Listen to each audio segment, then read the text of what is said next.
Jika tidak, kita boleh buat rujukan ya untuk mendapatkan khidmat pakar lah ya, mereka yang pakar dalam PTSD, sama ada kaunselor yang pakar dalam PTSD ataupun mungkin doktor psikiatris kalau dia memerlukan ubat-ubatan ya. So nampak dia punya progress atau flow atau sequence kat sini ya, bila nak menggunakan intervensi krisis dan bila boleh menggunakan counselling trauma ya. Namun nasihat saya, tak semestinya selepas sebulan boleh kita buat counselling crisis atau trauma ya. Sebab counselling crisis atau trauma ni dia berbentuk short or medium intervention. Maksud di situ boleh jadi sesinya ya dalam katalah 4 ya ke atas sesi ya. Bilangan sesi tu boleh jadi 4 atau 5 ke atas. Ya, sebab tu saya kata ya, short ya ataupun medium ya intervention. Ya.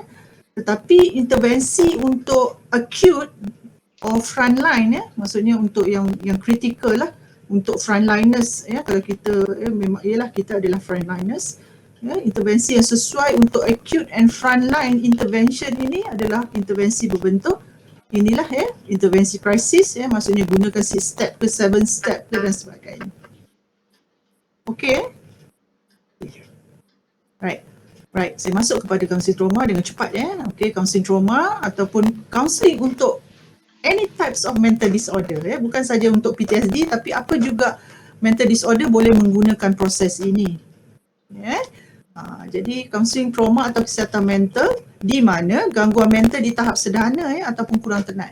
Kalau di tahap tenat dia menjadi mental disorder, itu tidak boleh buat counselling. Ya. Itu dia memerlukan ubat-ubatan kan, memerlukan ubat-ubatan, biar dia makan ubat dulu ya, so cognitive level dia dah semakin competent atau semakin baik, semakin stable, barulah kita boleh pergi kepada treatment psikososial berbentuk counselling, tak kira counselling trauma ke counselling crisis, counselling untuk kemurungan, whatever jenis ya kecelaruan mental yang dialami oleh klien tadi ya. Okey. Jadi kita boleh jalankan ya counselling trauma atau kesihatan mental dengan tahap gangguan mental sederhana ke bawah. Ya, jangan sederhana ke atas ya. Sesuai dijalankan pada bila-bila masa selepas tempoh 1 bulan. Ya, tapi ini buku cakap, buku tulis ya. Kita sebagai manusia in reality dalam praktis kita kena tengok sendiri ya keadaan klien tersebut. Ya, kita kena tengok sendiri dan gunakanlah ya kebijaksanaan kita di sini di samping ilmu-ilmu yang kita belajar itulah. Ya. So bergantung pada tahap immobility saya dah cerita tadi dan juga tahap equilibrium ya ataupun keseimbangan klien tersebut. Ya, kaunseling lebih awal dari 1 bulan akan mengganggu proses penyembuhan dalaman klien secara sumber jadi. Juga kaunseling lebih awal, katalah dia ada masalah fizikal, mungkin pada masa tu ya kesakitan fizikal ni masih ketara ya, masih nampak jelas ya.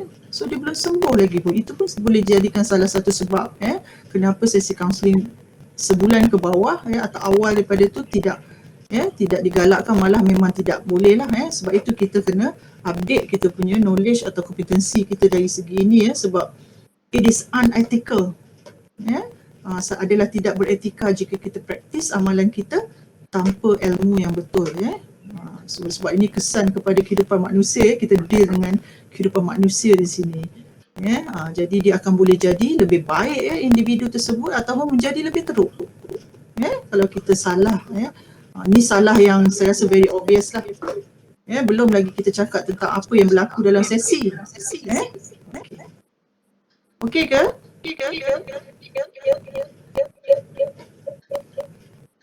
Setakat ni okey tapi ada bunyi. Yes, saya dah risau, saya takut line saya tak clear, nanti hilang lagi saya bercakap seorang-seorang. Saya dah berapa kali buat online bengkel, bukan yang webinar sejam 2 jam Ni yang bengkel yang dalam tempoh 1 hari ni. Memang beberapa kali saya terkeluar daripada line, tiba-tiba saya cakap dah hampir 15 minit, setengah jam baru saya tahu saya cakap seorang-seorang.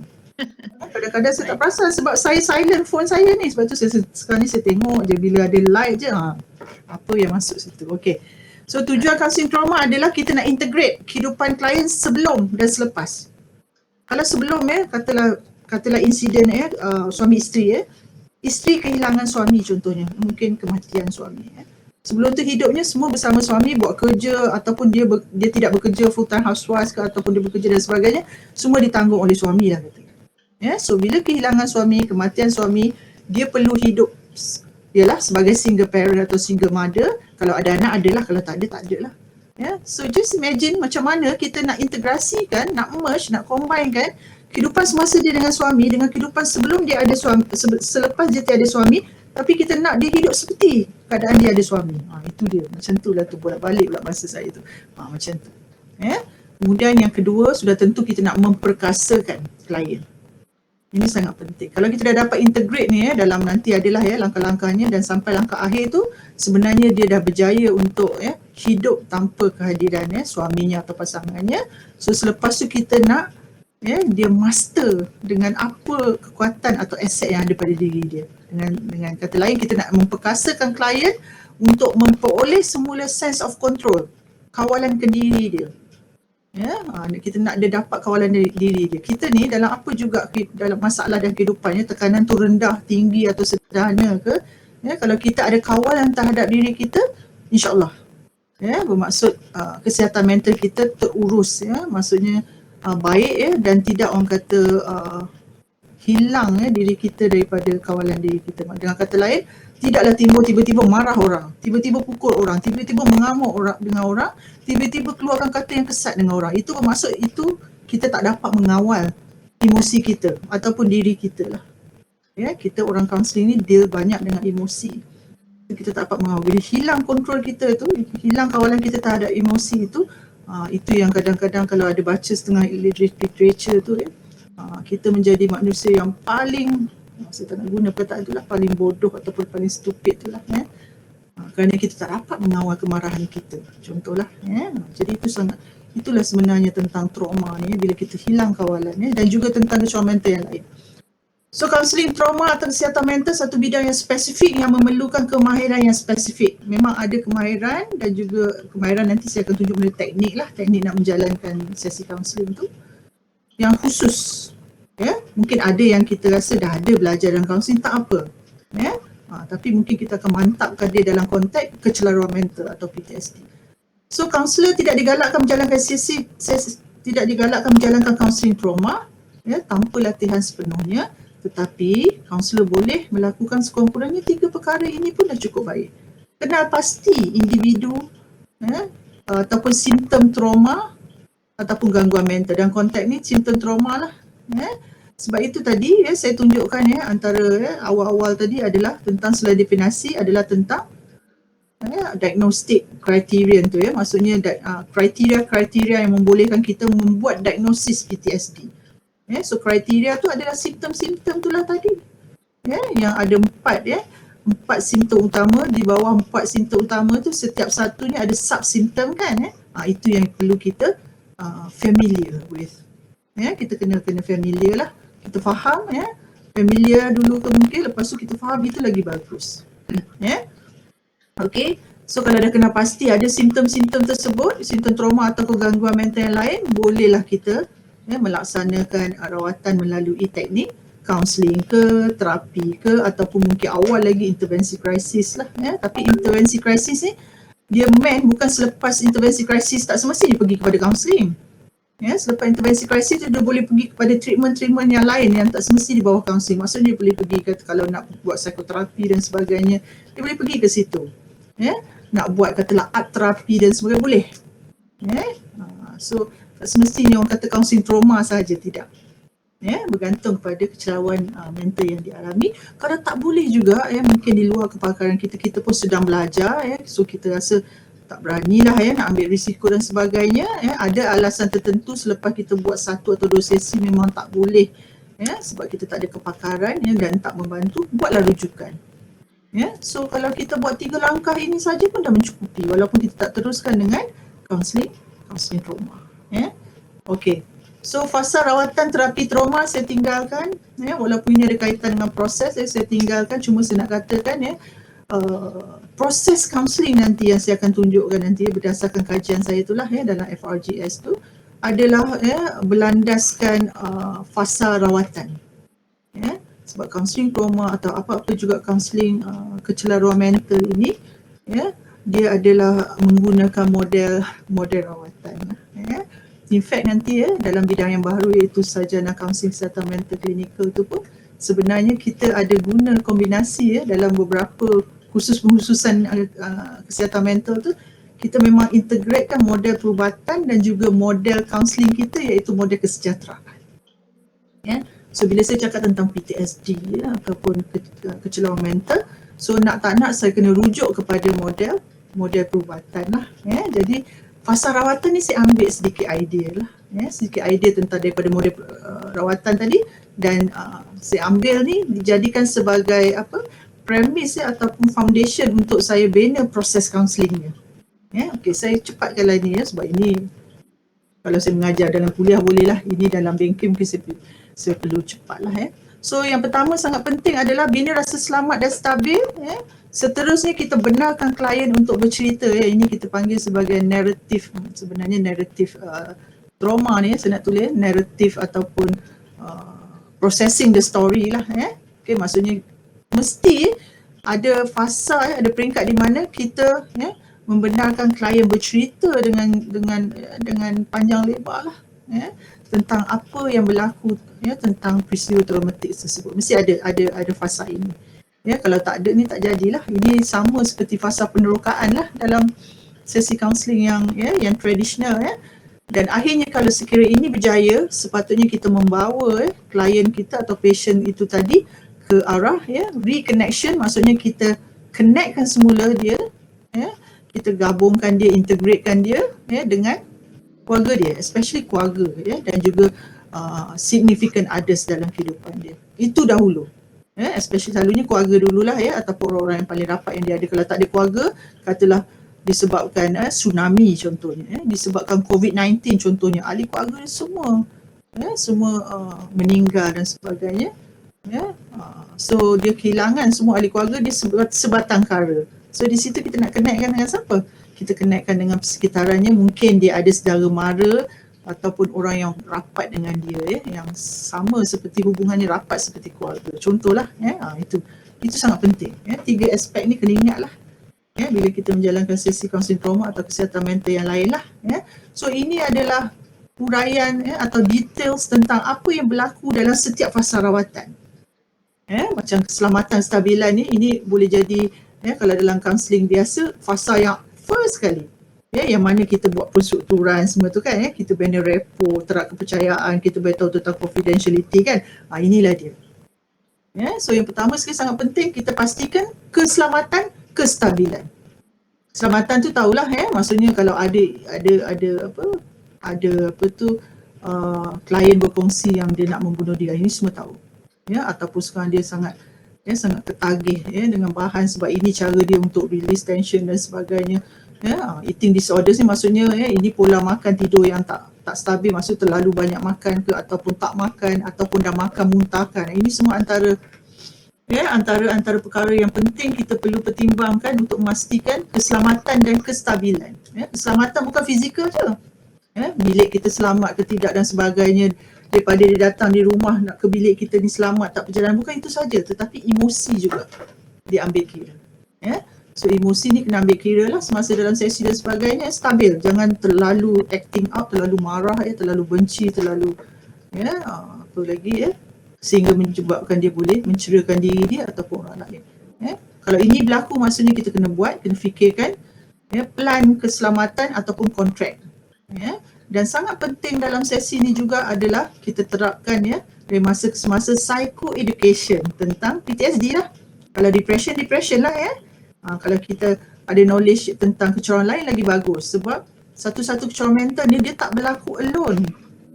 Dia tak berdiri sendiri, dia selalunya comorbid ataupun integrate ataupun dia share simptom dengan kecelakaan lain. Sebab itu tadi saya share kalau seseorang ditimpa peristiwa traumatik, apa kecelakaan mental yang mungkin akan dialami dan apa pula masalah fizikal yang juga mungkin akan dialami kan. So kita nampak tadi antara of course PTSD lah tapi kadang-kadang seseorang yang ditimpa peristiwa traumatik tak semestinya PTSD. Dia ada kecelakaan lain seperti apa tadi, depression kan. So dia ada kecelakaan lain juga seperti kebimbangan kan. Apa lagi tadi ada yang bertanya tadi kata ada bipolar. Yes, kemungkinan. Sebab bipolar ni memang adalah kecelaruan yang berkaitan dengan mood. Ni mood disorder bipolar. Dan dalam bipolar tu ada depression and mania ataupun mania kan so ada sekejap episod depression atau kemurungan, sekejap episod mania. So semua tu kalau kita ada knowledge tentang tu, kita boleh bagi psychoeducation tentang kecelaruan yang dialami tu dengan simptom-simptom yang ada pada kecoran lain. Itu lagi bagus lah. Dan kita juga perlu kuasai skill building self-soothing technique. Kalau ada yang knowledge tentang grounding technique, teruskan. Grounding technique tu bagus. Dan grounding technique yang paling bagus antaranya self-relaxation lah ataupun breathing. Breathing teknik tu, itu pun dah mencukupi. Tapi bila guna grounding technique tu kena make sure lah semua deria kita berfungsi, bukan berfungsi lah, semua dalam keadaan yang alert. Ada teknik-tekniknya lah. Self-soothing teknik kita kuasai. Kalau ada knowledge tentang pengurusan stres, lagi bagus. Saya percaya ramai kaunselor sini bagi talk, bagi webinar tentang pengurusan stres, pengurusan emosi, apa lagi pengurusan. Semua pengurusan kita memang expert kan. That is good enough. Sangat bagus. Cuma kita tambah apa? Kita tambah psychoeducation ataupun knowledge tentang kalau dalam konteks ni PTSD lah. Kalau tentang katalah nak handle case depression, study a lot tentang depression. Kalau tentang skizo, study lah about schizophrenia. Ini semua kalau dah ada ni, saya percaya kaunselor di sana ataupun peserta dalam bengkel ni ramai yang dah expert, malah lebih expert daripada saya untuk certain teknik. So boleh share kan itu. Bila kita share ni sebenarnya kita punya ingatan, daya ingatan kita, knowledge kita sentiasa up to date dan daya ingatan kita menjadi bertambah baik. Sebab mungkin para peserta kalau cikgu tu mungkin selalu kita mengajar dan sebagainya, macam saya pensyarah mungkin macam kaunselor mereka tidak mengajar tapi lebih kepada praktis. Jadi knowledge tu dari segi psychoeducation tu mungkin bukan kurang tapi dia semakin merosot tu ingatannya tu. So ni fasa 2 pula dalam processing the trauma atau retelling the story. Ini yang kita kadang-kadang dalam setengah buku dipanggil sebagai narrative counselling. Narrative counselling ni sangat penting. Tak ada narrative ni tak ada lah. Narrative ni maksudnya klien bercerita ataupun menulis apa-apa saja tentang, dalam konteks ni, tentang peristiwa traumatik itu. Dan itu membolehkan kaunselor memproses memproses, maksudnya di situ nanti kita dapat tahu apa puncanya dan sebagainya kan. Apa dia punya trigger lah contohnya kan apa reaksi dia, kesan dia pada dia semua dan apa treatment plan yang kita boleh fikir. Banyak tu yang kita boleh dapat daripada fasa yang kedua, fasa rawatan yang kedua. Dia ada langkah-langkahnya lah So ini antara perkara yang perlu dipertimbangkan bila memasuki fasa rawatan kedua bukan proses kaunseling lagi, fasa rawatan je. Antaranya ni lah kalau kita saya nak go detail lah So sangat penting sehingga Herman antara pelopor, bukan pelopor pengkaji yang agak banyak mengkaji tentang counselling trauma ni. So saya quote daripada dia, bukan daripada dia lah, daripada buku yang terkini lah. Sampai dia kata klien mesti aktif dan sanggup mengingat semula. Kalau nak proses trauma mesti klien mesti able to remember. Semua key features of the traumas. So remembering is an important aspect of moving forward. Kalau tak ingat, seperti yang saya cakap tadi, dia mengalami disosiasi, yang mana dia tak ingat key features about the traumatic experience tu. So macam mana kita nak bantu dia? Selagi dia tak ingat, dan sebenarnya narrative counselling ataupun narrative proses pada masa ini juga berkait dengan exposure terapi. Sebenarnya ini adalah salah satu contoh terapi pendedahan. Bila dia bercerita, dia berdedahkan kan, dia disclose kan, disclose the story. Maksudnya dia dah expose cerita tu. Secara tak langsung sebenarnya dia sebenarnya boleh memperbaiki diri dia. Sekarang aku dah boleh cakap. Kalau aku tak boleh cakap langsung, aku tak boleh ingat itu lagi terus. Kurang-kurangnya bila dia jumpa kaunselor, dia boleh bercerita dan bercakap walaupun tak banyak. Itu sebenarnya satu terapi ataupun satu peningkatan yang baik pada klien itu sendiri. So dalam processing the trauma ni, retelling the story ni, kita ada narrative terapi boleh masuk, kita boleh masuk pada exposure punya terapi. Kita boleh kaitkan di situ. So fokus utama fasa ni adalah menerap dan mengintegrasikan memori traumatik dalam naratif ataupun dalam skrip kehidupan klien. Jadi naratif tu mestilah meliputi semua aspek lah, imajinasi ke ataupun sensori yang lain lah. Maksudnya dia melibatkan semua deria deria yang ada pada kita, penglihatan kita, pendengaran kita, rasa dan sebagainya. Mesti melibatkan itu semua. Sebab apa? Sebab semasa trauma tu berlaku hari tu, semasa dia tak bercerita pada kaunselor, itu semua telah terhalang. Maksudnya dia nak bayangkan, dia mungkin tak nak bayangkan. Dia nak avoid lagi ada. Kan dia nak ceritakan, dia nak cakap. No, dia tak akan cakap. Tapi inilah masa dia, semasa proses inilah dia berpeluang bercerita dalam keadaan yang selamat. So itu dia. Yang kedua lagi, banyak sebenarnya cerita dia. Saya ambil yang penting sajalah. So semasa processing the trauma atau menceritakan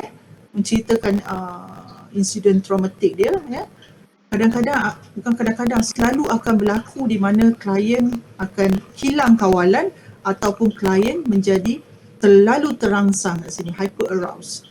Maksudnya dia menjadi terlalu sensitif. Kalau terlalu sensitif tu kalau orang yang selalu marah, tapi bila dalam konteks ni sangat marah. Orang yang agresif menjadi sangat agresif. Ni hyper aroused ni bahaya. Kalau dia marahnya kaunselor pada masa sesi tu, apa kita nak buat? Kan? Kadang-kadang kita tak aware apa perkataan yang kita gunakan tu trigger dia. Tiba-tiba muka dia blush, merah padam, mata dia memandang stare tepat pada kita, sangat marah, dia dah menggenggam tangan dia. Kalau kita tahu tu simptom non-verbal tu, kalau kita tahu non-verbal cue tu, baguslah. Kalau kita tak aware, kita macam nak sangat dengar cerita. Kadang kita dengar cerita-cerita traumatik ni, ada setengah orang seronok nak dengar dan sebagainya. Sehingga kita tak aware tentang non-verbal cues itu, boleh menjadi masalah pada kita ataupun bahaya juga kepada kita. Juga mungkin klien. Itu semua kena jaga. Hyper aroused. Bila berlaku hyper aroused, klien hilang kawalan dan sebagainya, apa kita nak buat pada masa tu? Itu nanti teknik akan saya sentuh insyaAllah. Okey, apabila hyper aroused, ketenatan simptom meningkat, kaunselor perlu galakkan klien tidak menggunakan, ini tadi saya nyatakan, tidak menggunakan perkataan tapi fokus kepada sensasi badannya adalah non-verbal. Macam saya cakap tadi lah, bila you dah nampak muka dia blush, mata dia stare pada you ataupun mata dia tunduk bawah, dah berair dan sebagainya, you kena aware lah pada masa itu, rangsangan dia ataupun dia terlalu terangsang lah dengan rangsangan yang dia dengar mungkin daripada kita. Dia dengar daripada kita lah, perkataan-perkataan kita guna. Saya selalu ambil contoh hari itu, dah lama lah contoh ni kepada yang pernah mengikuti bengkel saya.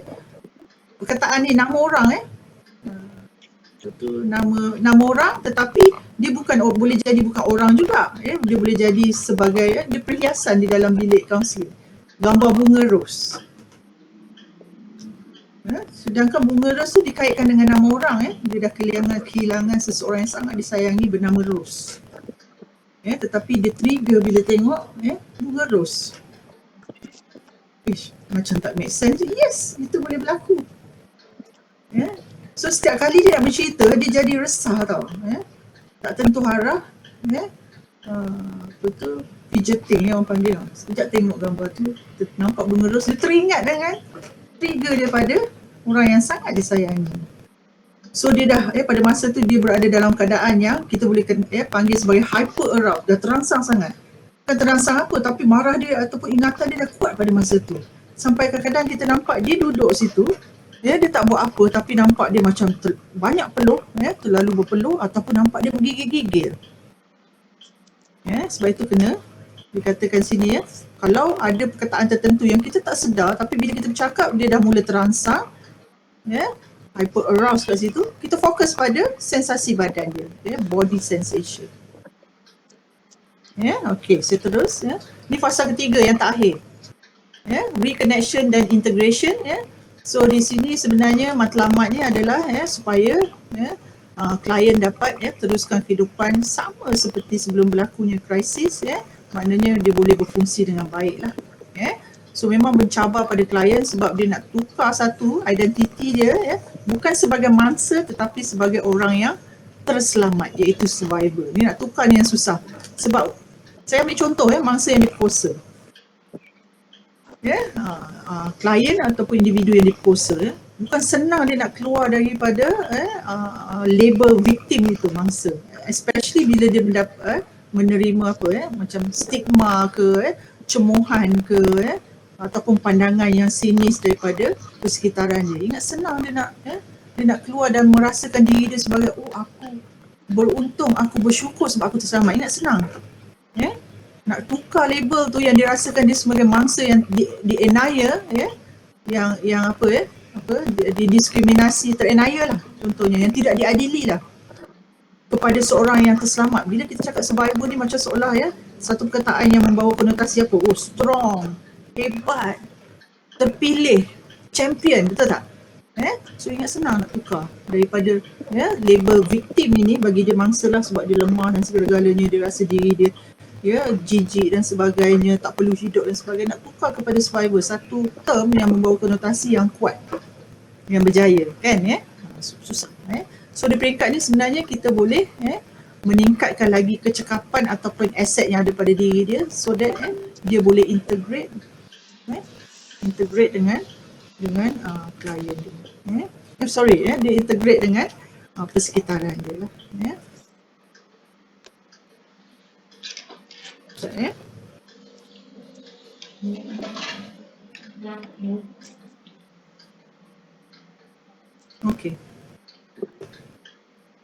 Okey, masuk kepada proses counselling. So tadi ingat pasal rawatan tu pastikan keselamatan, kestabilan, kan, kemudian narrative tu maksudnya retelling the story, dan seterusnya yang ketiga iaitu kita nak integrasikan dia ataupun making connection lah dia dengan persekitaran. Masuk pada fasa proses counselling trauma. So tadi saya dah cerita dah ni, saya skip yang ni. Walau apa pun setiap fasa tu mesti diproses dengan baik. So kejayaan di fasa awal menentukan kejayaan di fasa seterusnya. So ini sangat penting. Dan matlamat counselling trauma pun sebenarnya bukan nak menyelesaikan masalah, tetapi lebih nak bantu klien boleh bergerak dan bantu klien untuk mobilize, untuk redirect, ada hala tuju, dan sustain, mengekalkan sumber yang ada supaya mereka dapat, orang kata, take control, mengawal, bukannya loss of control tadi ataupun out of control, tak. So sangat penting lah supaya proses counselling ni selepas mereka lalui beberapa sesi ataupun telah menamatkan sesi, rasa aku ada kawalan terhadap diri aku. Kalau orang nak pandang sinis aku tahu nak buat macam mana. Orang nak diskriminasi aku tahu. Maksudnya dia ada kawalan terhadap diri dia, bukan orang mengawal dia. Itu sangat penting. Boleh dengar tak semua?